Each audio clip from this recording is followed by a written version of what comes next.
Heather McDonald has got the juiciest scoop. When you're on the road, when you're on the go, Juicy Scoop is the show to know. She talks Hollywood tales, her real life Mr. Segment serial data, and serial sister. You'll be addicted and addicted fast to the #1 tabloid real life podcast. Listen in, listen up. Woo woo. Heather McDonald, Juicy Scoop. Hello and welcome to Juicy Scoop. I have your favorite blue-eyed, smiley delight. Yes. Daddy, Christopher Jola. Happy Father's Day. Father's Day. Thank you very much. What a day it was. What did you do, Chris? Well, my wife's dad's still alive, so they go there. So I don't get anything.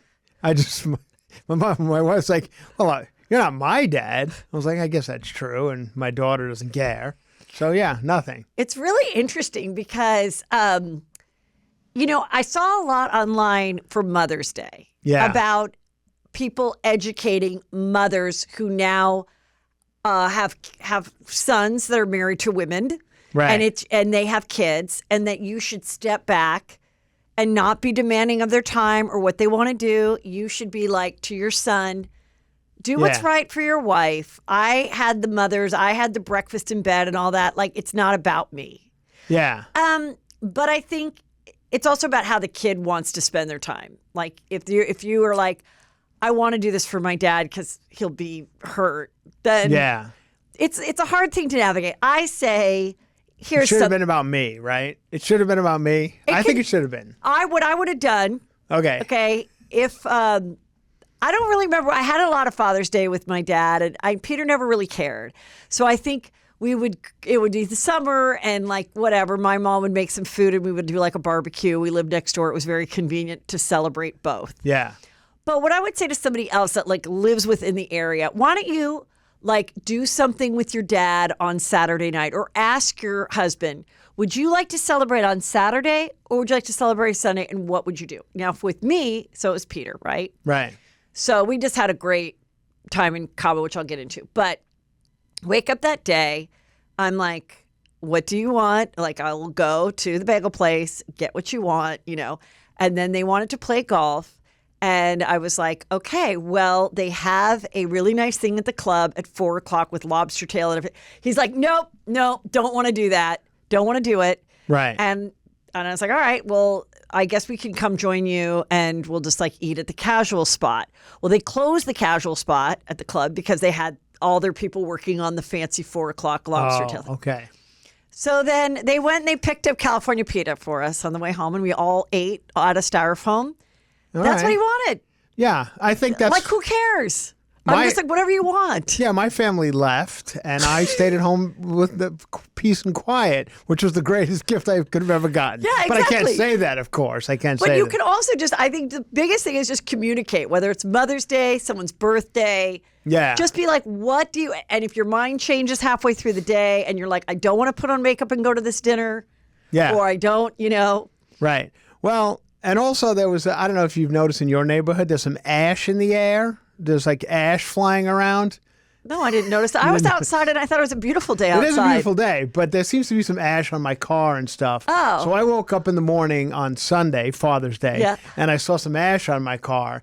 And my wife and my daughter came with me on an investigation around the neighborhood to see where the ash was coming from. And where was it coming from? Where was it coming from? Well, apparently it's coming from a fire somewhere so kind of far away. So you have to do something fun that you're interested in. So that was a big day for us, investigating the ash. And that was done by 8 a.m. Okay. Yeah, thank you. Kourtney Kardashian dragged her husband, Travis Barker, wearing all black on a day that was well over 80 degrees, to Disney World. I know. Oh, Disney World. So they were actually in Florida, which is probably hotter. It says Disney World on this. I mean, was it Disney World? Yeah, maybe. Who knows? I don't know. I'm going to Disney World. You are? For the first time ever. I'm going to Epcot Center because this weekend I have a show in Tampa and then a show Friday in Orlando. Oh, okay. So Thursday, Tampa, Friday, Orlando. And then a Juicy Scooper is going to show us around Epcot Center? Epcot Center. So we're doing that Saturday. I'm like, let's just pick one world So we picked Epcot Center. Oh, is that like it's international or something? Yes. You can go to different countries. But I'm countries? going with Brandon, and I'm like, Brandon, if it's hot as shit, if we're over it by 3 o'clock, like you got to act like an 18-year-old man, and we got to cut it down. Like which he will. He'll be cool about it.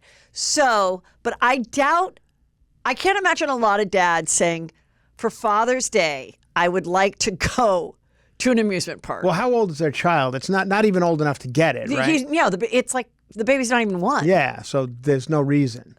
There's no reason. Maybe they went with other kids. Is Travis Barker into rides or something? They are into Disneyland stuff. They were like adult Disney people. Like they had like an old 1960s themed Disneyland baby shower. Yeah, that's fun. That's a weird area. Yeah. Adult Disney people, it's a strange area. It just is. It is. I know there are people who love it, but it's a weird area.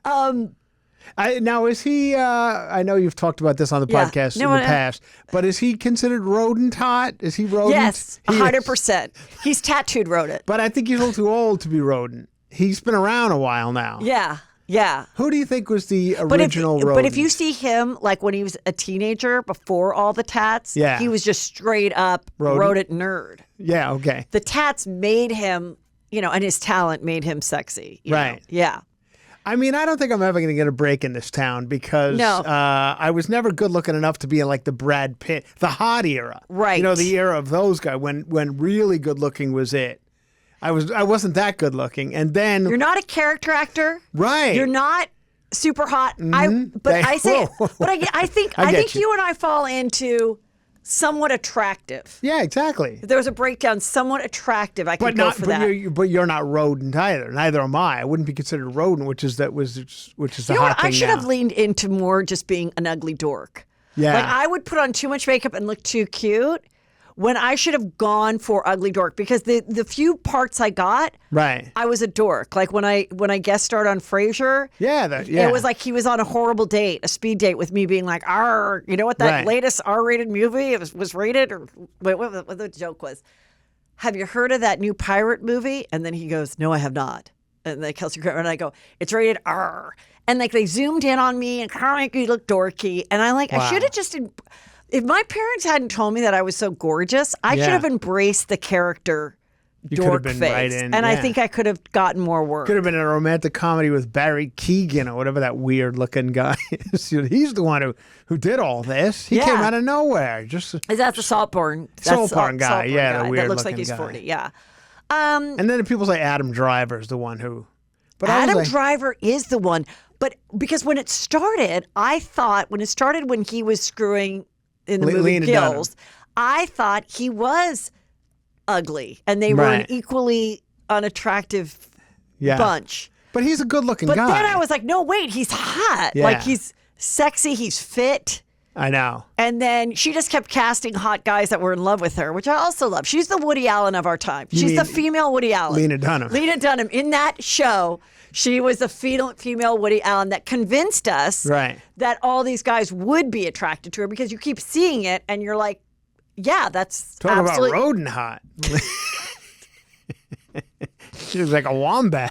Okay. I want to talk about vacation because this New York Post talked about like a TikTok or something where this girl said, I paid all this money, thousands of dollars, to treat my parents. She was 37. Her parents were celebrating their 36th wedding anniversary. So she sent them to Hawaii and on a beautiful trip and all this stuff. And they started texting her being like, oh my God, the food is so expensive here. And she's like, Mom, enjoy the free hotel and the free flight. Just enjoy. And the mom wrote back like, well, you should have looked into an Airbnb where I could have gotten some groceries and made my own meals. Right. And I remember my mom saying that this young girl in her real estate office had finally like sold some houses. And she took her whole family that was all kind of fucked up and estranged on a cruise. And my mom went to dinner with her, and she was like, the whole family complained about the food on the cruise, this on the cruise. And I remember that as a young person being like, you know what? Don't expect people to be super grateful for shit like that, especially your family. No, vacations, because eventually they become the people that they are, you know? Yeah. Regardless if they're getting stuff for free, they become... vacations are tough for like groups of people. We had a great vacation. Here we are. We went to the Gran Velas in Los Cabos. Right. Los Cabo. I just said Cabo. Anyway. And the four of us went, kind of did a birthday celebration, a Father's Day celebration, Brandon graduating from high school. Now, it was great because they're 18 and 21. Also, it was great because it was all-inclusive. Right. And very, very high-end. Now, can I ask you about most delicious food ever. All-inclusive. Is that really all-inclusive? Yes. Or do people like... They, when you hear all inclusive, like you don't have to tip, right? But you don't have to tip, and they don't sniff around for a tip. They're not looking for a little extra on top. We would tip at the restaurants and tip here and there. Right. I tipped at the spa. You have to pay for the spa. Yeah. But it's completely up to you. They are not expecting every time to bring a drink for you to do that. Right. But because you pay. But they're not going to talk shit about you. Like if this was below deck. Yes. No, they're not going to talk shit. And what I love about this place in particular is you actually, on a vacation, sometimes you hear the food noise and the money noise in your head. And every time you go to eat, you're like, well, am I full? Wait, we paid for the buffet. Let me stuff my face like I'm a bear or whatever. And Drake went with a family where it was you could choose the days of inclusive. So they did 2 days of inclusive and then 2 not. And then the day before the not started, they were just like forcing the boys to like stuff their faces like they were bears. Right. And I was like, okay, now that's not a vacation. Yeah. Like this, what I love is that I didn't overeat. I ate really, really well. I didn't overdrink because I'm like, and if my drink was like warm or whatever, I was like, I'll have a new one. Yeah. I'm not shoving it down my gullet. You gotta pay $14. It's more relaxing. Yeah. It's more relaxing and fun. But Drake does tend to complain sometimes. And I told him at one point, I said, I need you to put all your complaints in your notes section of your phone. And once we get home to Woodland Hills, then you could tell me if there's anything you didn't like about the trip. Did you hear them when you got home? That was enough for me to tell. And then he stopped. Yeah. Then he realized and he wasn't complaining about a lot, just like, oh, this little thing. And I'm like, I don't want to hear anything from you. Like, this is so fun and so relaxing. Also, I never left the resort, which is a new thing I do. Yeah. Never leave. That's what all you're the supposed to do, kind of, right? You don't have to. All the restaurants are beautiful. We didn't have to go ATVing. We didn't go down a zip line. No one got hurt. Mayan ruins or anything like that. No one slipped and fall. Yeah. No one got a cold. Got a little sunburn, but that's it. Yeah. And we rocked it. And you had a pony of some sort. I have a fake pony that's changed my life. Is that right? Changed my life. Who puts that in? Me. Oh. All I do is I put my hair in a bun, and then it like fits over the bun. And now I don't have to blow out my hair. I don't have to try to make my curls work. And it's not hot. Is that real hair? Or is it hair from? No, I think at one time it was someone's real hair. Okay. I don't know who she is, but she enjoyed her time in Mexico. Oh, that's good to hear. Like a heart transplant. Yeah, exactly. Imagine you were like, I want to go visit my hair. It's been Heather McDonald's been enjoying it, and then I just have to go. Thank you for giving me the best trip of my life. Without your hair, pony, I wouldn't have a good time. I hope this bald gal saw the pictures, and so. Now I know some people are going to be like, Heather, you with your weird fake pony. But all these housewives wear fake hair all the time, and I'm like, it kind of ups your look. It's comfortable. All right. I love it. I'm not saying it looks bad. The fake pony is coming with me to Italy, so get ready. It is? Yes, it's I found a spot in the suitcase. The other thing is I didn't post until I came home. And that makes my time much better because people don't realize how much time. While you were there, weren't just you? Very little, like a story, but that does make not where you do the whole thing and all the hashtags and all the and all that. Right. And then you go and check on it and you read the comments. And I'm just saying, it just takes you out of the vacation because it's part of our business to do that. And I just want it to be like, I just want to hang out by the pool and like chill. I totally agree. Yeah, it was Put the really, phone really away. fun. You get suffer from brain rot. They say everyone's getting brain rot from being on the phone too much. I believe I am. I am too. Yeah. So many times I'm like, put the phone away and watch TV, loser. Yeah. Now it's like TV is like. Remember when that was brain rot? Now it's like turn off the TV and read a book. Now it's like no, just put away the phone and watch regular TV to like educate yourself. Exactly. But anyway, very, very good time. Okay, but I have a bone to pick with the Catholic Church. Okay. So I found out all these comedians. Like 200 all comedians. It was 100 comedians around the world were invited to meet the Pope. Now, Jim Gaffigan, we know, is very Catholic. Right. He has a clean act. And he, at one time, performed for the Pope when the Pope came to America or something. Yeah. So they have a relationship. And so I believe, he got like the Chris Rock and the Julia Louis-Dreyfus to come. Jim Gaffigan. I mean, but I want to ask these comedians that were invited, have they, because I added it up with Brandon, the amount of money that I have spent on a Catholic education, my own included, not my sister, just mine and my kids. Right. Where was my invite? Are you kidding me? Yeah. I'm sorry. Did Whoopi Goldberg send her kids to Catholic school? Did Chris Rock? No, he did not. Now they'd say, Heather, it's not about inviting Catholic comedians. Right. Heather, did you learn nothing from Catholic school? Be a humble servant. Right. Okay. But then Brandon said, maybe it's because your viral video where I said, I've never gotten COVID, so clearly Jesus loves me the most. And then I fainted. Fainted, yeah. So a lot of people thought that was wrong that I said it. Right. And so far, I've had so many things prove to me that Jesus loves me the most. And now this was one. I was off the list. I was off the list. Yeah. But listen, the church has a way of making it up to me. How so? After we go to Italy and the Amalfi Coast, we are spending our last couple days in Rome. Oh. In July.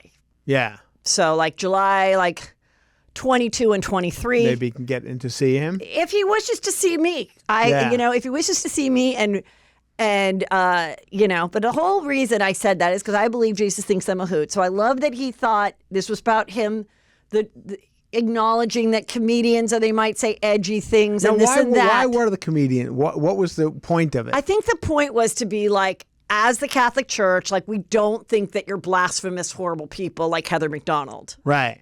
We think it's okay that you joke about things. Oh, gotcha.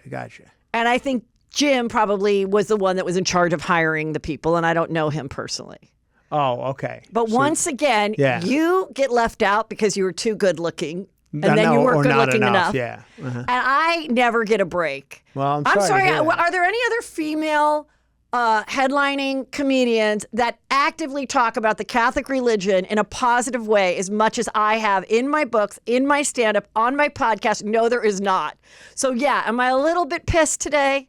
Yeah, I am. But then you would have had to leave your great vacation in Cabo to go to this. Who would want to? Right. Well, sometimes you just want the invite. I would have worked it out. I'm sure this was 6 months in advance of knowing, and I could have gone another week to Cabo. This wasn't a last-minute hop on the plane to Rome. Yeah. Julia Louis-Dreyfus. How long do you think they had to explain to the Pope who these people were who were coming up to see him? I don't think he knows who Jimmy Fallon is. Do you think? Yes, I think he probably had just like anything else. Like that scene in The Devil Wears Prada where someone's just whispering and this is, and Meryl Streep is like shaking the hands to no, I don't think they care or anything. And I, of course, so... Just once again, I can't get a break. I can't even get the respect from my own church. I did a lot of workouts for Catholic priests, and I don't know why I wasn't invited, because I used to work out. Because they want to see your muscle definition, well, right? they were practically, they told us we needed to practice more physical fitness as young boys. So me and my friends would go down every Saturday and lift weights for the priests at St. Joseph's Church in Ronkonkoma. And then at the end, he would do a contest to see who had the best calves. And Kevin Flanagan won every time. And honestly, to be honest, Kevin Flanagan, calves not that great. Neither are mine, but I'm saying that I should have won at least once. That's all I'm saying. Nothing went beyond that. I want you to know it was just working out, physical fitness. Yes. Anyway, we worked out. He didn't even have weights. He just we just lifted heavy pieces of wood.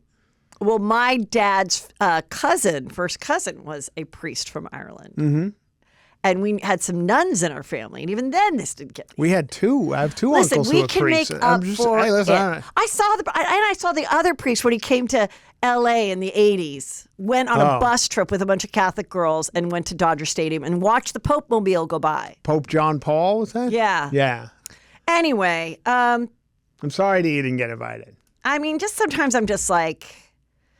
I feel like the Rodney Dangerfield. I get no respect. No respect at all. We don't. Yeah. We still have a good life. But there's like a different, I know. Obviously, they're huge stars. Julia Louis-Dreyfus is Julia Louis-Dreyfus. Yes.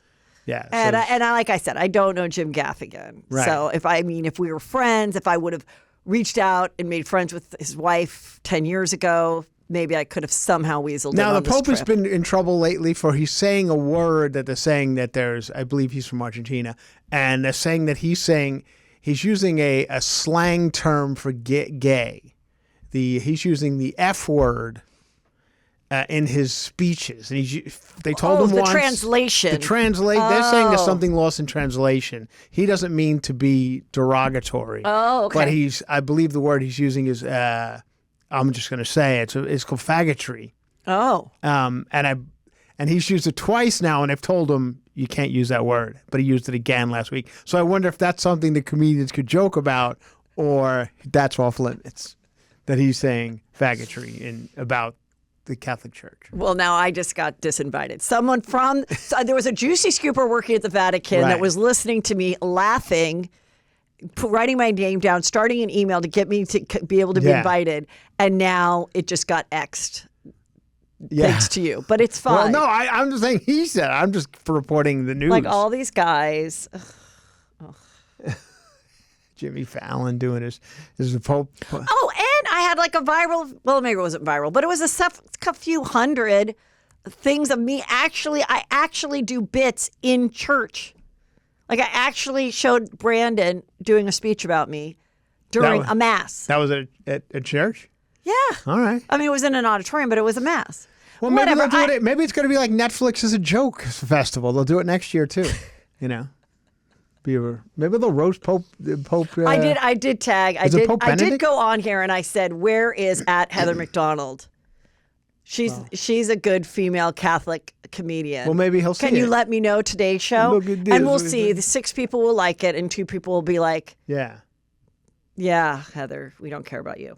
Okay, this was kind of interesting. So on Wednesday, the Texas Rangers in Texas, they arrested this guy, Patel, for online impersonation in the 3rd degree. I'm going to explain it to you guys. Just let me explain it. Okay.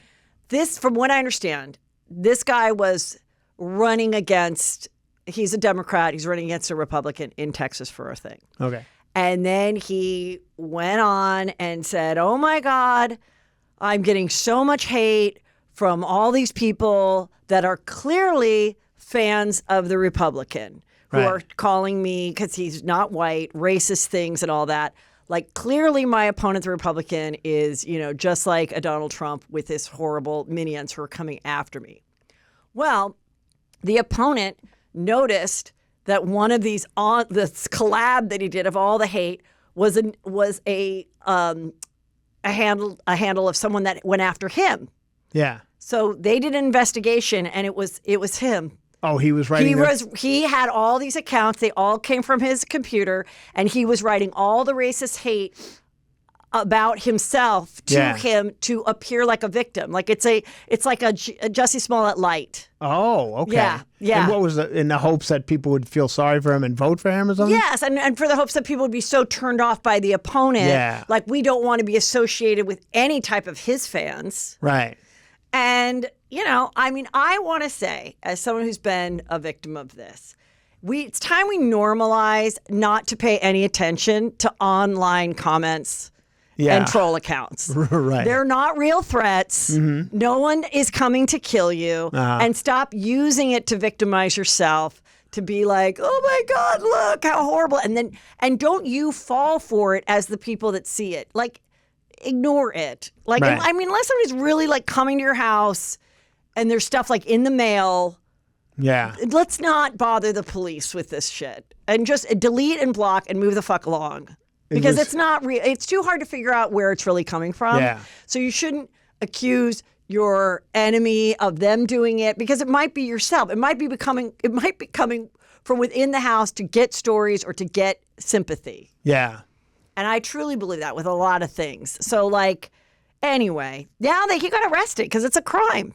It's a crime to what? Impersonate someone else. Online? Online. At least in Texas it is. Yeah. It said, Yeah, so they realized that he painted himself and his family as victims of a vicious race-based smear campaign perpetrated by his opponent's supporters. That's what he did. So we'll probably see more of this type of stuff as we get into the election. And it's like, just I don't think so. I think this election is going to be perfectly civil. There's a show on Netflix called Antisocial, a documentary. Yeah. That's all about the trolls that created a lot of mayhem. Right. And in the end, the guy's like, we're still just all alone in a basement with 6 screens. Like they cause all the mayhem and they watch it and they have fun. But then in the end, they're in the same place they were 2 years ago, alone in a basement. They're like Martha's from the reindeer show. Because that's where I was on Father's Day, alone in the basement, more or less. I wasn't sending out hate. But. No, Justin Bieber is parting ways with his business manager, Lou Taylor. Now, remember, this is a woman. Okay. Short for Louise.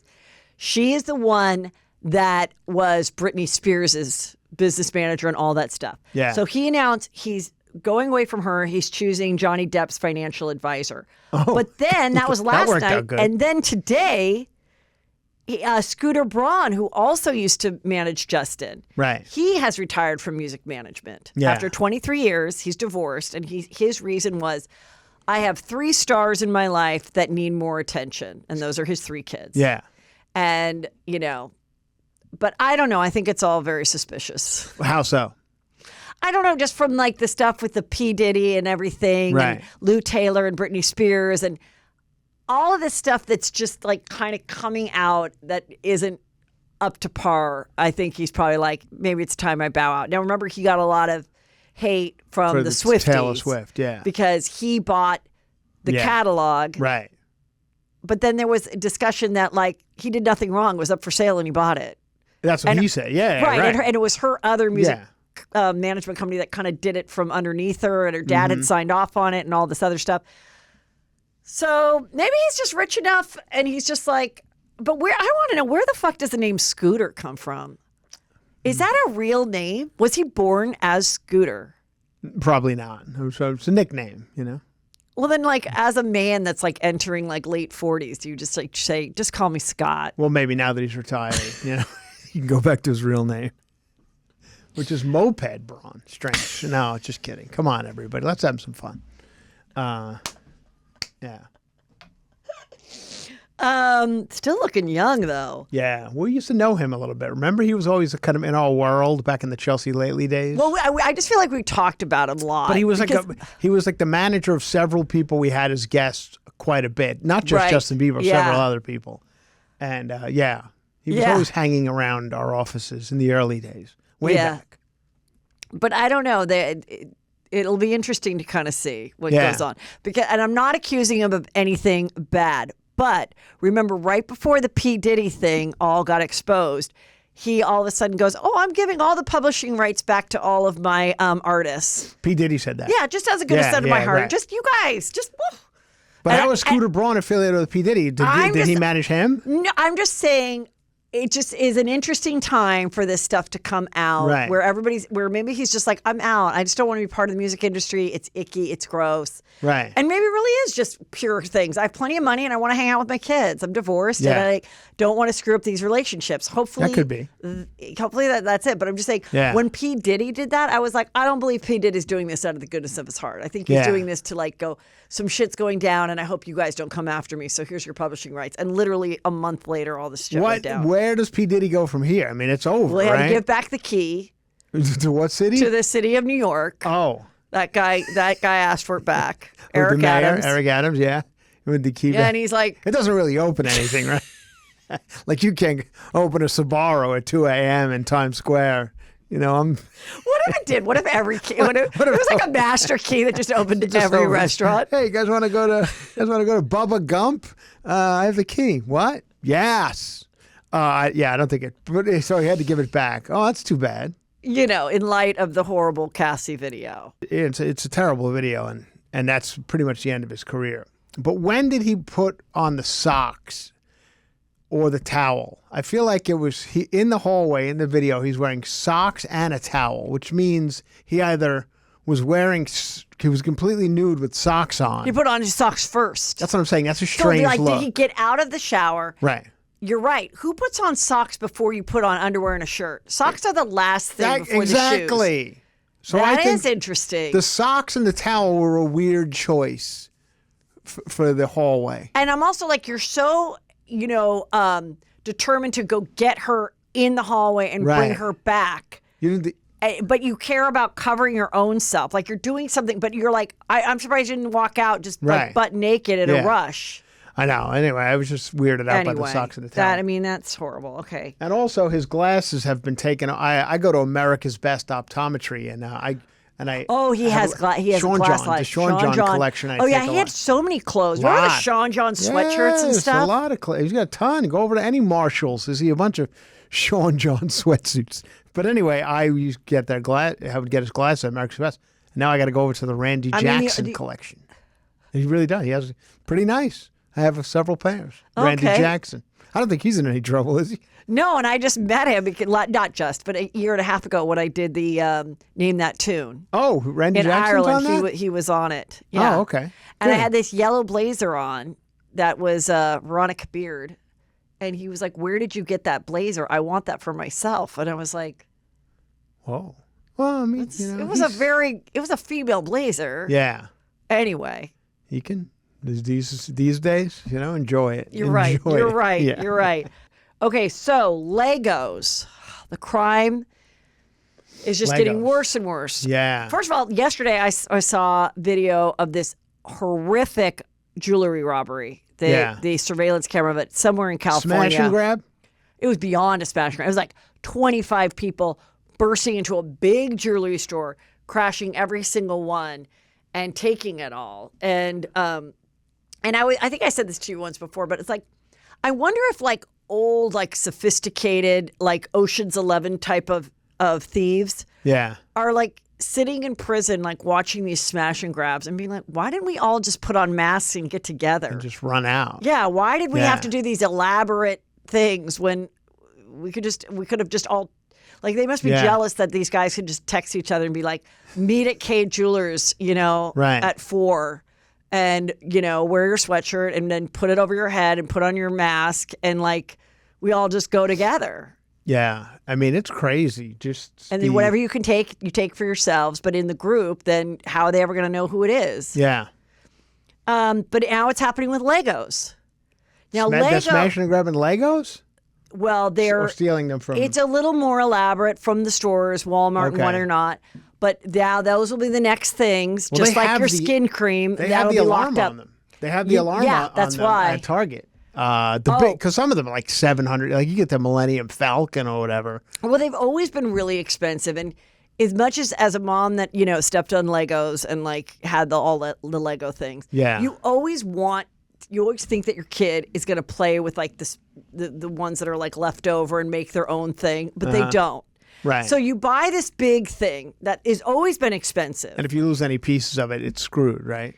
Well, you usually don't. Like you really kind of follow the thing, and now you've made it. Yeah. And then after that, it's done. It's literally the most expensive toy that is like a 2-hour use. That's it. Then you put it on your thing. You don't really like play with the thing. No, you just it's about building it, right? Yeah, and then they never made anything out of the extras. Right. So, but for boys, that would be something I'd be like, it'll keep them busy for a few hours on Christmas. But it is they're always so expensive. So now they're stealing them, and you can get them on the like black eBay market. and swap meets and stuff like that. Yeah. Okay. Yeah.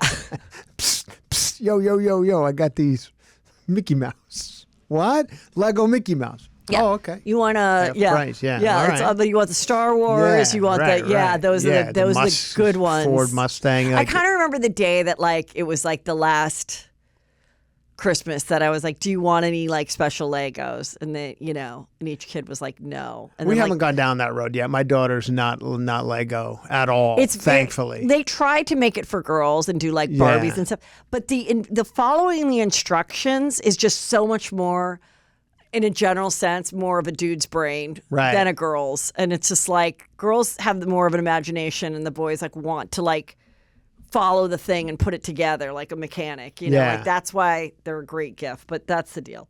Okay, this is a weird pairing. This is from Closer Weekly. Yeah, I read this yesterday. John Travolta and Kristen Davis, Charlotte from And Just Like That and Sex and the City, really like each other, and they're not the only ones. Our insider revealed that his kids have gave their blessing too. Wow. Now, here's the thing.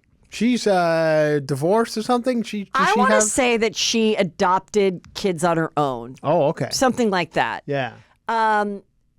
So, age appropriate. I think he's like, what, early 60s and she's like mid 50s or something. He's got to be early 70s. He's more than early 60s. All right, well, whatever. Yeah. Thank God. I mean, he shaved his head. He got cuter. Yeah. Anyway.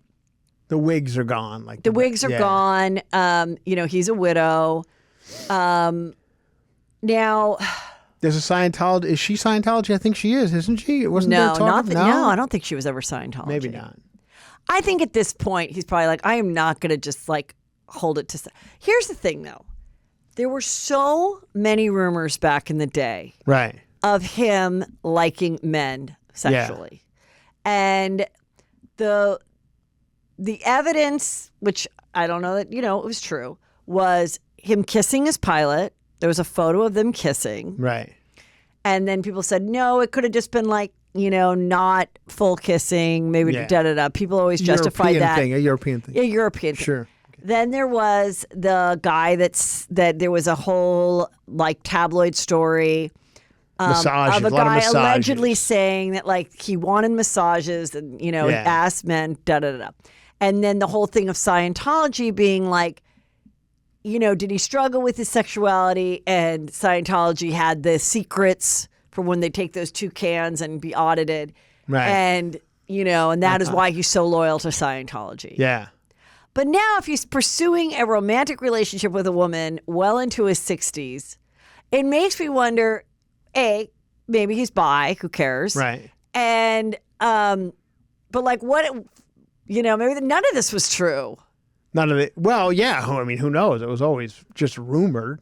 Right. I mean, right. It was just one massage guy's story or a few of them saying it. It was quite a few. You know, I heard. I mean, I had friends who were you know propositioned by him. Not propositioned, but my friends worked at like fancy hotels, and you would room service. You'd go up to room service, and the robe would be open. That's what I've heard.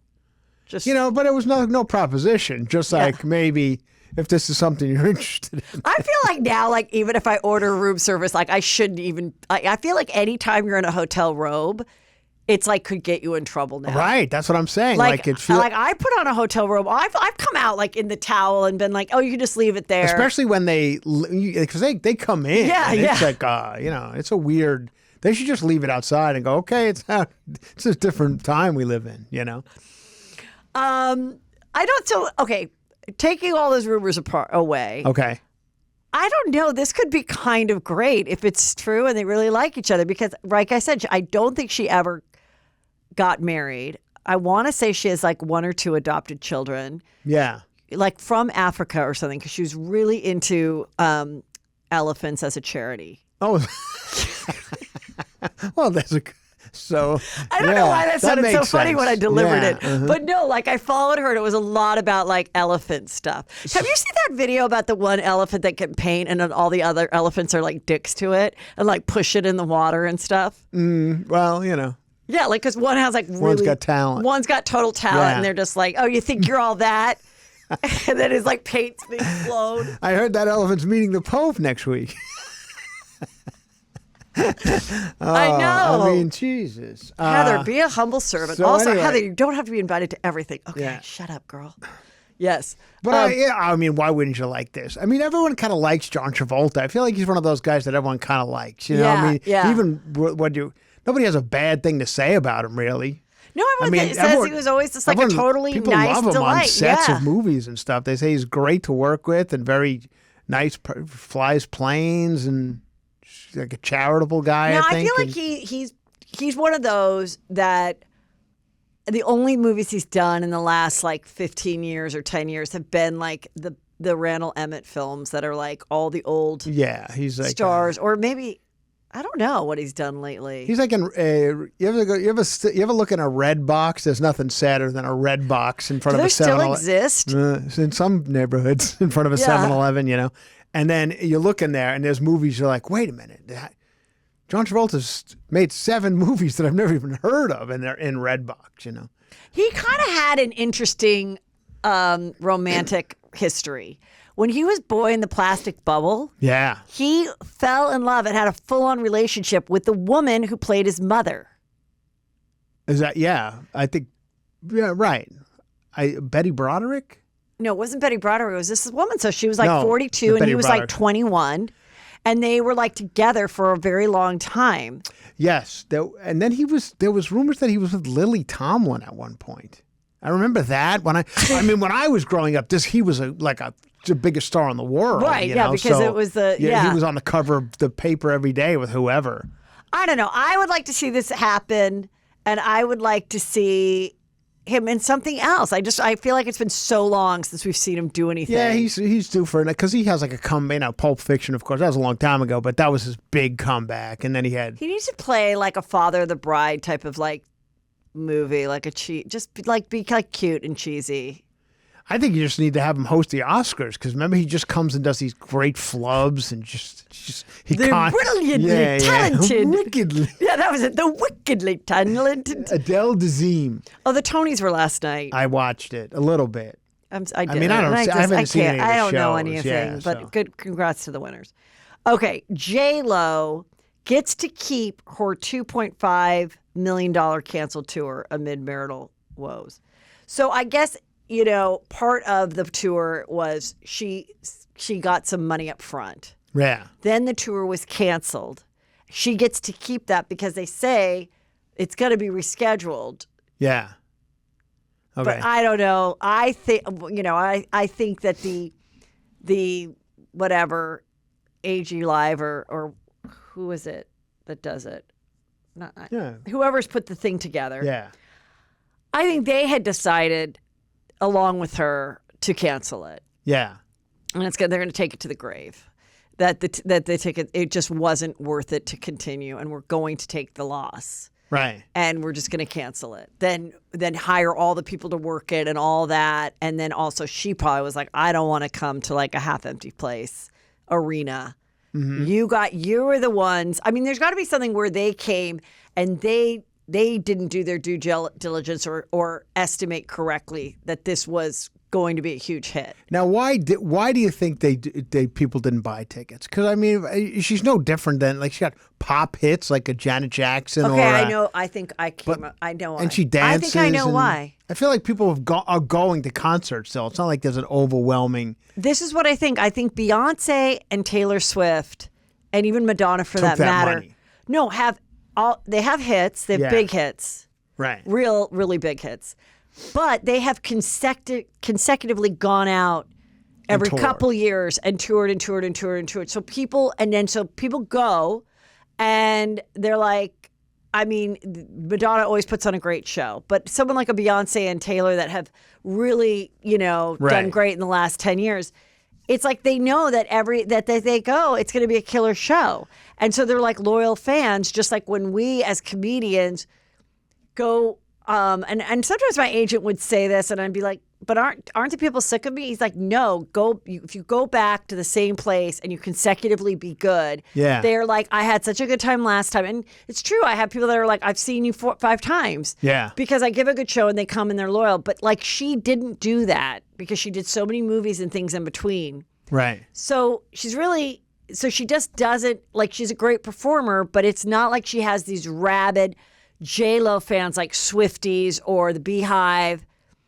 And so then that's why I don't think it, I mean, I think people would, they'd go see her if she went, you know. Also, I think that she split herself in too many ways. That's what I'm saying. I don't know what she she's an actress. She has all the clothing and the makeup and all this, and now she's also just tabloid person. And I feel like I don't need to pay to see her because I see her constantly. Yes, I think there's always that secretive thing. Like I remember back in Madonna's Rise, it would be so rare that she would ever do an interview or anything. And we didn't really know her. You know, and it's like, oh my God, I have to see her. Yeah. So when she came walking out on an award show or something, Madonna, it was like exciting. Like, oh my God, that's Madonna. Yeah. But these people you see, like her, you see her on TMZ every day. You're like, I'm not going to spend $400 on a ticket to see her concert. Okay, Chris, I love that you agreed to stay because we have so much more to talk about. But first, to conclude today's show, I want you to hear this interview I did. It's very juicy. And so many of you have asked me about the Netflix documentary Dancing with the Devil, about a religion that included all these TikTok dancers. And a lot of people have been talking about it. And I interviewed Katie Paulson, who really had a big part in getting the story out there through the mainstream media and other people picking it up, which made this documentary happen. And so let's get into that interview right now. Hello and welcome to Juicy Scoop. I am talking to Katie Paulson, best known for her YouTube channel and her Instagram, which is how I found you, Without a Crystal Ball. Welcome to Juicy Scoop. Thanks, Heather. I'm so excited to be here. Listen, you have a very juicy channel and you covered a lot of cults. And yes. You contributed to the documentary Dancing with the Devil. How did they contact you to have your involvement in that, which is on Netflix, which is about these TikTok dancers that we all enjoy watching so much? Some were couples, some all met out in LA. And the documentary is how they are super talented, but they also believe in God. And they joined this church run by this man a pastor named Robert Shin. Yes. And after being part of that church for a while, he said, you're so talented. Why don't I form a management company called 7M that will help you guys secure dancing jobs and brand deals and whatnot. And so he's in charge of the church as well as the management company. Yes. And that was a big part of the documentary. Yes. Based on how much they would end up paying for their gig. So they'd give 20% for the management. Yep. But then they're also giving 30% because they broke it down into 3 10s to the church. 10, 10, 10. Yep. 10% tithing, 10% 10% man of God, and then 10% first offering, meaning like the first 10% of your paycheck. So really it's just another 10%. Which is, I never had that when I went to church. They would just encourage you to give. I grew up Catholic, and they were Catholic. Like, it's like you're supposed to give. They would but send it was you never. Yeah. But I know Mormons, it's like a real hard 10% of your income. Yeah. And things like that. He comes from like prosperity gospel. He would say he would not be, but it's very prosperity driven. The more, with the idea of like, the more you give, the more you'll receive. The bigger the gift, the better the blessing. Right. So, yeah. So you became aware of what was going on and they show this in the documentary. Yes. Miranda, who is one of the dancers who ended up marrying this other guy that's part of it. And now they're the Derricks. Mm-hmm. Her sister Melanie and her parents went live with a plea of saying, we have not talked to, Miranda in a while, and we're just going public with it. And that was brought to your attention. And then you started to, get their message out through your channel, correct? Yeah. So I found out about it from one of my followers. Like, this family just went live and they're really worried about their daughter. You cover cults. Maybe you could help them. They knew that I have a lot of like mainstream journalists that follow me. And so they felt like if you post on your page, maybe an outlet will pick it up. And that's what happened. So, right. So the Sun wrote about it. Daily Mail wrote about it. Yep. Because I've established relationships with different journalists, different outlets. And I think that's kind of what you do in this industry. And so I reached out to Kelly and I said, hey, like, I've covered cults for years. And I know that one of the things that you can do is try to get as much, if we push it out and we get enough exposure on this, maybe it'll go bigger. And then it got to sort of a point where even though it got pushed out and even though there was exposure, Robert sort of took the narrative back, right? And he changed things up, which you see in the series. So it was March of 2022. It was February 24th, they went live. It was March 2022, everything goes viral. And near the end of March, I was approached by Tim Milgram, who is a choreographer, or not, a director that has a dance studio, and Isaiah Shin, who's Robert's son, used to work for him. And he quit to go work for his dad, which he thought was weird. He's like, my dad's making me quit to go work for him. And he noticed that all these dancers were leaving with him. And Tim felt almost a sense of responsibility, like, if I didn't have Isaiah in my studio, maybe he never would have met these people. He almost felt like it was his fault. I see what you mean. So he was saying because he had the dancers in his studio and Isaiah was doing filming the videos for him. Yeah. That is how possibly they met Isaiah. And then Isaiah was like, hey, you should come and, come to our church. Got it. Okay. That and so for sense. Tim, he just felt like, oh my gosh, did I do this? Like, he's a really well-respected director. Everyone loves to go to his studio for dance. He does classes. He's not a manager, so he didn't sign any of these people. He wasn't in charge of their careers or anything like that. But so he approached me and he was like, listen, I see what you're doing to help the Wilkins. I know the Wilkins because Melanie and Miranda have both danced here, and I want to help. I know Isaiah. And he's like, I have a friend named Jessica. She works for WVE Entertainment, Wilmer Valderrama Entertainment. And she does non-scripted. And I've asked her to look into this. And I was like, okay. And he's like, really, what I'd like to do is have all of us working together so that it's like strength in numbers is kind of how he put it. Like, let's just bring everyone together and we'll do this production together to even bring it to a bigger platform. So that was kind of how it was born. And I met Jessica I had a meeting with Jessica and kind of talked about what. Jessica is the producer. Okay. Yeah, she's the executive producer. She's so amazing. And I will say that Wilmer's entire team was phenomenal. Wilmer was involved, but he was like more hands off because this is Jessica's non-scripted department. But he was a really big part of helping families feel comfortable, like his level of compassion and all of that. So what I really loved about this production company more than others, because so many companies approached me, was that their care for the people involved. Remembering that it's a human being and it's their real life. And they were really like they didn't want to sensationalize it. They didn't want to exploit it. They just wanted to help give it a bigger platform. And Wilmer's whole thing is about, his whole production company is about representing minority populations. Obviously, he's from Venezuela and he's a Latino man. And so this story fit with that, right? So there's like Korean immigrants involved in the story, and then you've got African-American dancers. And so it's an underserved population. And so it helped them because it's what they're passionate about, is elevating these stories. Because in some cases, a story like this might have gotten lost because it's, I'm just glad that Wilmer's team was there, is what I'm trying to say. Is like, well, I thought some of the interesting things about it is that a lot of these dancers were featured on Ellen when Ellen had her talk show, because she was so big on dancing. Yep. And, she certainly didn't, it's appeared, I'm sure, in my opinion, she wasn't thrilled about this story coming out.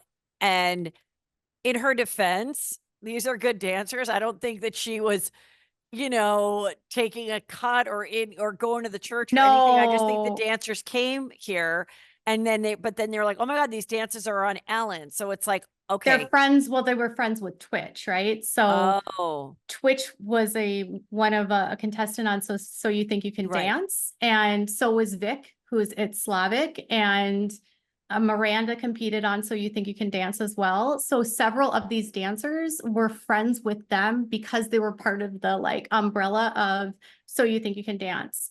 And then B-Dash and Kevin were on World of Dance. And so if you know anything about the dance community in LA, is that it's like small. Like there's a lot of dancers, but the community is tight. And so everyone knows everyone.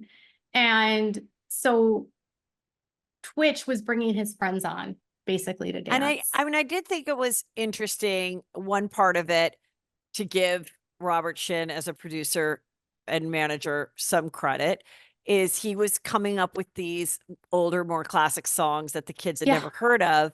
Yep. And, you know, it reminds me of this other guy I interviewed during COVID, this really cute guy, I can't remember his name, something White. And now I can't remember his name, but he went viral because he was like singing old 1970s songs.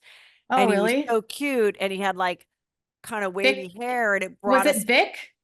No, it Oh, was because he was that's he was just Slavic. lip syncing them. But it just kind of went Oh, viral because it was nostalgic, and it was also yeah. like these great hits. So in the videos that they did Yeah. were great. They were shot great. They Mm-hmm. dressed sharp. They were two really great songs. It was charming. It was good, clean fun. No one was twerking. It was like, Right. I could see why It felt like wholesome, right? yeah, I Like, could see why it was such a big thing. And in the documentary, though, we see that, you know, these kids don't, you know, have a lot of money. So isn't it great that you guys, wait, I have a property that you can all live at. And right. at the house, just like there's there are TikTok houses and YouTube houses where a bunch of kids get together and collab and make videos Right. and everything. So it was kind of like that. So Like high quality is what Aubrey right. said in the And series. So right. how would And they know that it's not weird, right? right, It's like exactly. And I there's think so many that's other people out there doing this. I and think that also it's like, you know, hey, we believe in God, and you know, we believe in the scripture, and this is helping us, and it's providing, you know, a discipline and like all that kind of stuff. So I do get it. And then also there's that side of like, well, maybe Miranda, you know, was happy to get away from her sister a little bit, and maybe she wanted to be on her own, and now she's in love with her husband and all of that. yeah. And so then, but I could see what I also thought was interesting is, and I wish they kind of would have focused a little more on this, is when you suspect that your child or someone you love might be in whatever organization you want to call it, Yeah. where they're not communicating like they used to, and you feel like it's not 100% their choice, or they're being influenced not to. Yeah. It's like these decult people or whatever that will help you to say the right thing. Yeah. And I And thought that was really interesting. They were like practicing in the car before they saw their loved ones, of like what to say, so that it's not like, leave me alone, mom, or something. And they're like, hey, you know, we want to hear about your journey. And if there's something that, you know, was hurtful in your childhood that you feel like this is, you know, comforting, we don't want to question that. Like there's a certain words that you use that I thought was like very interesting. Yeah. And Kelly's actually, she's a counselor. So she was a school counselor, and they worked with deprogramming, like cult experts. They had conversations, I know, with like ex-members of Nexium, and I know that they spoke to different psychologists and professionals, and they contacted like the human trafficking coalition in Los Angeles. Like they literally did absolutely everything. I think the challenge with this specific case is that those people might be able to help when you can actually communicate with that person. But in this case, they didn't know if they were actually communicating with her, because Robert's system is set up that the mentors had access to their phones, their passwords, their social media. Meaning there's like a person that's like in charge of a small group within the church that they kind of have to check in with. Those you're saying those people allegedly had could control all that stuff. So they would see the text and stuff. So he's got a hierarchy. It's like Robert's at the top, and he's the man of God, and he claims that he is getting, you know, divine prophecies from God. He kind of is that Pentecostal, speaking in tongues, full like charismatic, right? And a part of that is believing in prophecy, that you are getting direct messages from God. And so it can open up these doors where the wrong leader believes they are God or acts like they are God. And so with Robert, a lot of it became like, I am the source, right? But because he elevated himself so high and believed he was so high, he had other people doing his bidding. And so the mentors are the ones that are really in charge of directing and doing the day-to-day for everything. And Robert's like telling them what to do, right? So he's got a wife, Hannah, who's his fourth wife, by the way, the third that he's married in the cult. And Hannah joined the cult when she was like a late teenager, and she's 20 some years younger than him, 22 years younger than him. And that's a whole thing. But these mentors, Hannah is the manager, and she's also the mentor for Miranda, right? So because Miranda's having this person above her, they don't know if it's Hannah or if it's Miranda. And then the way that Aubrey explained it in the series was that, you know, they had to go to their mentors for everything. So they couldn't spend money without talking to their mentor. They have to report throughout their day what they're doing to their mentors. And they have to talk about if someone's reaching out to them. And then their mentor might tell them what to say. And the mentor might actually log in and type it for them.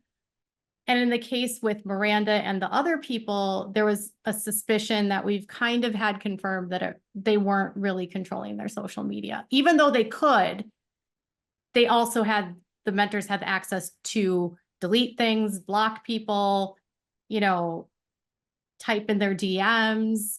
So, and then with Robert's teaching the die to yourself, which we haven't really talked about, where a big thing is that he teaches them like, in order to be fully committed to their walk with Jesus, they have to die to whatever they liked in their life. They have to die to their loved ones to save them from hell. Wow. And so he's making it seem like their families are going to die. Right. If they don't cut off their families. So that just adds a whole nother layer of like, well, if I reach out to my family, are they going to die? So a lot of the people that everyone participating is no longer part of the church. Yeah. And Miranda does, you know, come to visit. Yeah. And does talk to them. And we see that she did go to her sister's wedding, which happened after the doc had wrapped. And so she just spoke today on her Instagram. Yeah. And she basically is talking to the camera, and she looks great. She looks fine. And she says, you know, since the documentary has aired, my husband and I, prior to that, felt safe in our life. Now we are getting all these death threats and messages and emails saying if we're walking on the street, they're going to pick us up and kidnap us. We should kill ourselves. We should die. All this stuff. Yeah. Which I can imagine if you receive it is really horrific. But one of the things I want to say about this, because we hear about it so much when someone, whether they're on a reality show and they have a bad edit, or they are part of this documentary about if in fact they might be a part of a cult and unwillingly or not aware of it. Is because of what then comes into my social media internet. Therefore, whatever it is, the opposition should be blamed for it. Like, as if, first of all, who is mad at Miranda in this world for dancing and being with her husband? If she is in fact part of an organization that later on she realizes wasn't what she thought it was, nobody is mad at her for that. No. So I believe, in my opinion, and why don't people wonder, maybe these messages are coming to her, but maybe they're coming from inside the house. They could be. They're coming from, so that you will go, oh my God, my family put out this documentary and now my life is worse because they spoke. My life is worse. And it's like, there's no way to prove who these anonymous troll bot people are. There is no, I've been through it myself. And Robert is known to use fake accounts and bots and all of that. And I actually saw this happening yesterday. They tried to scare her mom by claiming I was going to get Miranda killed. And I'm like, it's just like they're trying to Robert in whatever way he can, make it so that he is the safety, right? But I am not saying, I want to say point blank, like if anyone is sending those messages and it's not connected to the cult, don't. It's no, I'm also saying there's just no way to prove who these people really are. Right. Yeah. Within this world of AI, fake accounts, bots, trolls. Yeah. People can buy those, they can disguise them, they can make it look like they're juicy scoopers coming after this girl. Right. They can make it look like that. Like and I feel badly that anyone receives even one mean comment, DM, or message. It should never just be like, oh, get over it, girl. Because when you read it, it's really horrifying. upsetting. It's totally upsetting. So it's like, but I just think but when you first get it, if you've never really gotten that before, you do think, oh my God, it's coming from that camp. And I don't want to fuck with that camp anymore, no matter what. Even if and so it helps family, strengthen her resolve that she needs to go deeper in with Robert. And that, this got exposed. And because it doesn't make any sense why anybody watching this doc would be compelled to get on their phone and write something mean to any one of the victims, people that are involved, dancing and believing in this man, whatever. Well, here's the thing: is I don't think Miranda is we don't believe Miranda has seen the series, so she doesn't really, in our opinion, like at least in my opinion and who I've talked to, we don't think she's watched it, because if she watched it, she would know that nothing was really said badly about there her. Was not one thing said. I mean, the only thing that you could be everyone offended talks by, so lovingly about her. Like, I mean, the only thing that you could be offended by if you were her is, I'm a big girl. I know what I'm doing. How dare you think that I'm dumb enough to be succumbed to something that is not truthful? I believe in this church. I believe in this man, and how dare you question me as an adult? That's about it. But it's coming out of a loving thing. But I assume that's why anybody in any religious organization gets pissed and offended when people question it. Well, Robert has made them so paranoid of the outside world too. Like, he tells them they're all demonic, or, it's a spiritual attack, right? So he does use fake accounts. I mean, I would tell Miranda, on the flip side, I have received those same kinds of messages for 2 years covering this story. I get threats constantly. I'm being sued. Like, this is not, first of all, like, if you've seen my coverage, you will see, and even the production's coverage, over and over and over again, we have said, do not leave nasty comments. Please be kind to these people. Don't even comment. Like, you have no reason to comment. Yeah, really. You don't need to comment. Nobody needs to go, and you don't need to tell her she's in a cult. You don't need to say anything, really. Right. Just leave her alone. Like, and remember that they're victims and they don't know it. So it's like, you don't know you're in a cult until you're in a cult. And also the shame of it is I've talked about that. Yeah. Well, also another shame of it is, without all of this being exposed through the documentary, someone may have come across her page, her dancing, and been like, oh my God, we want her to be on Dancing with the Stars as a, with the star, or we want her to be part of this. Well, now I'm telling you, if that was my job, if I was a producer of one of these dancing shows, as cute and as fabulous as she is, now that I know that this is her manager and this is this other stuff that's happening, I'm going to be less likely to want to hire her because of the people that are attached and all of that. And that's the real shame. That's the shame of this getting out, is that, well, without it being known, you might have gotten this opportunity. You would have had to give 50% of your money away before taxes. Yeah. But now the opportunity is not going to come at all, because it's just too sticky and icky. And they were doing a good job, if you saw in the series, of like, he's like, we're going to cut people off and they're not even going to know it, and that was a whole thing so that they could hide what was happening, right? Like, he signs them all into NDAs. So really, is she going to be able to be truthful? Because if she has an NDA and she can't disparage him, she's not going to blame him for any of this. And she still believes that he's her man of God. And so, of course, it's the outsiders that are creating this. Of course, it's her family that is to blame. But I think I can say this for certain, that her family did not come into this with ill motives. They did not come into this to hurt her, to hurt James. They came in to help get people out. And that live that they did woke up 6 dancers. That live woke up former members that had been in his cult for 20 plus years.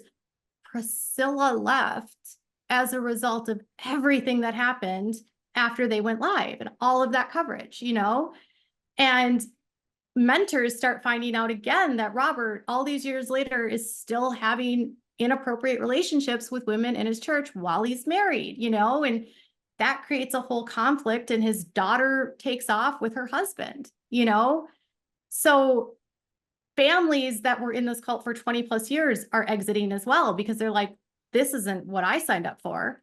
You lied to me about this. You've deceived me.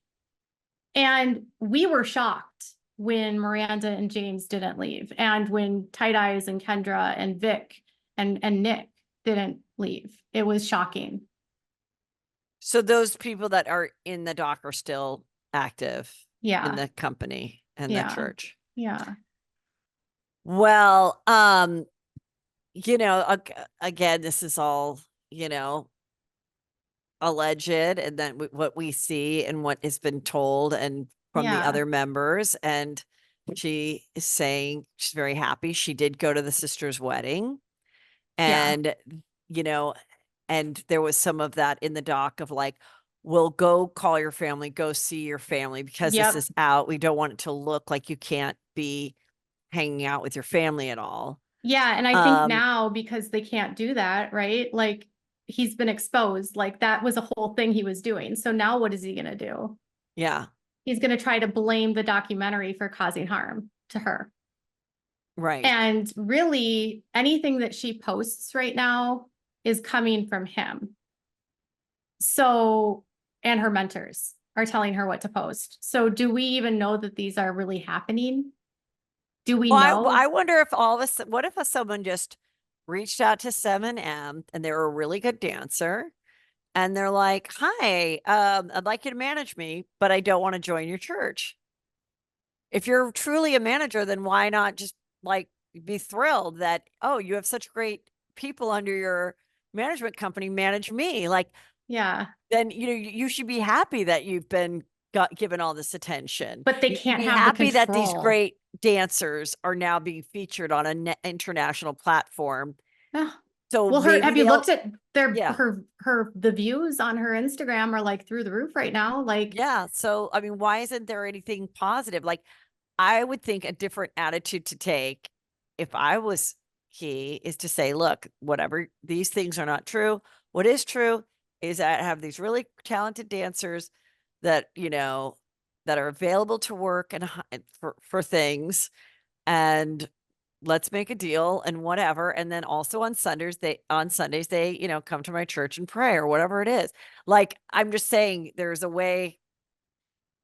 It's just interesting, the reaction that's come from it, And he could stop all of this, right? Like, he could be the man of God and the manager and come out and speak and say something, but he's really putting these people out like sacrificial lambs, and like he's letting the bus roll over them. He's making them do his dirty work and fight his battles.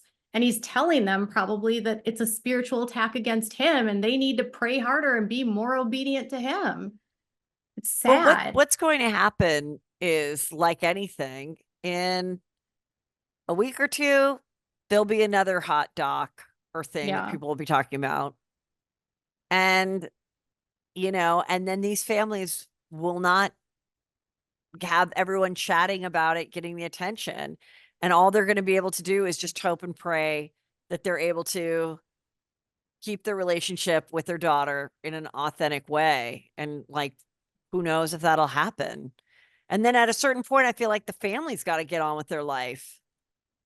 You know, I mean, I also think about the other sister, like how Melanie. many years is our whole family just going to be like, the other sister's married. She's going to want to have a kid. Like at a certain point, you're just going to be like, okay, all right, we'll see you twice a year and we won't talk about your church. But it'll feel fake. But what are we supposed to do? Like, I just think after a certain point, what is a family supposed to do? And that's where, you know, I find it really intriguing. And that's kind of the conversation that was had in this documentary is what is it like to lose someone and they're an adult and it looks like human trafficking, but when adults are involved in human trafficking, the adult has to recognize they're a victim. Right. I mean, and this type of thing does happen. Kids go off to college and they get involved in organizations that are very, very different than the mindset of the parents. And the parents are like, I don't want my son. Yeah. But I remember my mom had a friend whose daughter was in the Moonies, which was like this old school. Oh yeah, that was a cult. And how terrible it was. And it was just like, oh my God, you raise your child your whole life. And it's just like, what are we supposed to do? And then if you're too stronghold, you know, and you know, what are you supposed to do? Kidnap them like when they're adults? I think right now the concern is that there's illegal activities happening here that are happening very publicly. There's obvious signs of labor trafficking and multiple women have come forward related to reports of sexual assault and sexual abuse. In our research, there's been at least 10 women that have accused him of this. And so it's not just a situation of my daughter joined a group and it's high control. This is beyond high control. I mean, they're controlling everything in their lives down to what they can post and not post.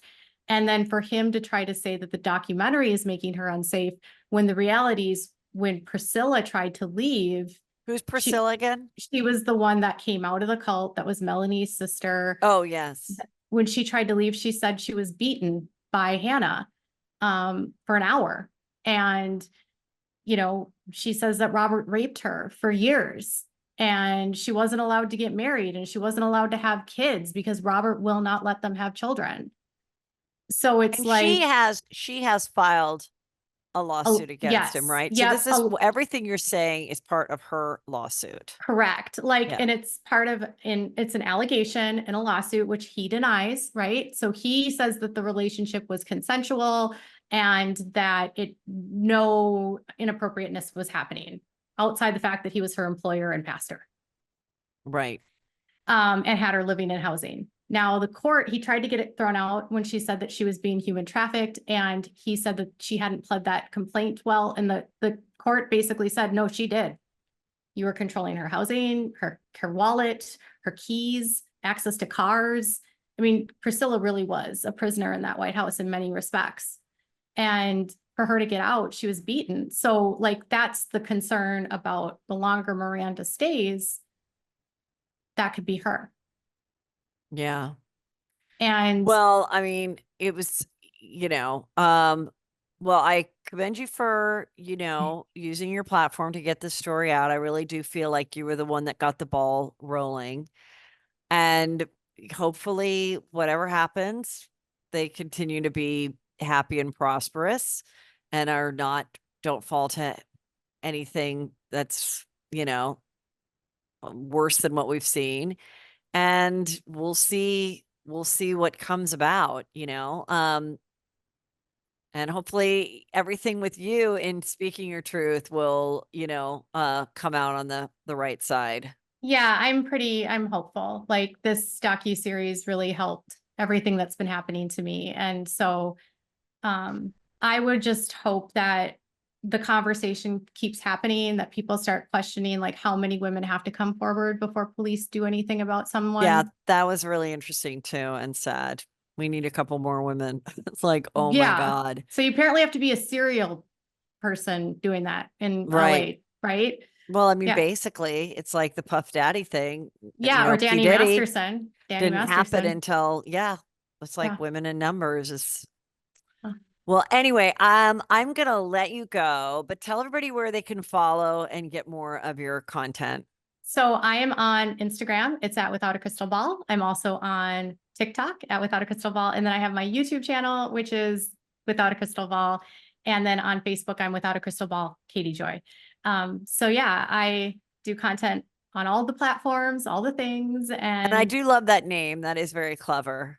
Oh yeah. Well, it fits with the whole cult thing, right? Like, yeah. Well, it's like, I always am like prediction. I do predictions, but so I should be like prediction, but not without a crystal ball. I don't have a crystal ball, but it's very, it's clever. Well, anyway, thank you so much. Thank you, Heather. It was wonderful talking with you. Okay, thanks. Bye. Bye. All right, you guys, I hope you enjoyed that. Remember, I'll be talking even more about this Friday on my Patreon at heathermcdonald.net. That's where you join the Patreon.